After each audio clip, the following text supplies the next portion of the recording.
இவ்வளோ நேரம் பாத்ரூமில் தானே நிற்க வச்சுட்டு இருந்தேன் உன்னை. அப்போல்லாம் உச்சா வரலன்னு சொல்லிட்டேன். அதனால ஜட்டியெல்லாம் போட்டு வந்து படுக்க வச்சிட்டேன். சரியா? நீ பண்ணுறது உனக்கே நியாயமாக இருக்கா?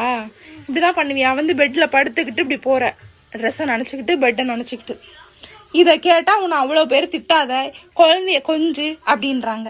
குழந்தை பண்ணுற வேலையா இதெல்லாம்? உனக்கு கீழே நிற்கிறது உச்சா போகக்கூடாது, பெட்டில் ஏறினா தான் உச்சா போகணும், உனக்கு தெரியுதா? அப்படின்னு யார் உனக்கு சொல்லி கொடுத்தது? நான் உனக்கு என்ன சொல்லி கொடுத்துருக்கேன்? கீழே போகக்கூடாது, பெட்டில் போகக்கூடாது, பாத்ரூமில் தான் போகணும்னு சொல்லியிருக்கேனா? கூட்டு போய் மெனக்கட்டு உட்கார வைக்கிறேன், அப்போ போக மாட்ற. ஏன் அப்படி பண்ணுற? வேணும்னே பண்ணுறியா? நான் சும்மா இருக்கேனா? எனக்கு வேலை வைக்கணும்னு பண்ணுறியா? ஆமாவா? சரிதான். உங்கள் அப்பா கூட நீயும் சேர்ந்துட்டியா? சும்மா இருக்கேன்னு சொல்கிறதுக்கு. அப்படியே பாவமாக வச்சுக்காத மூஞ்ச. சரியா? இறங்கு.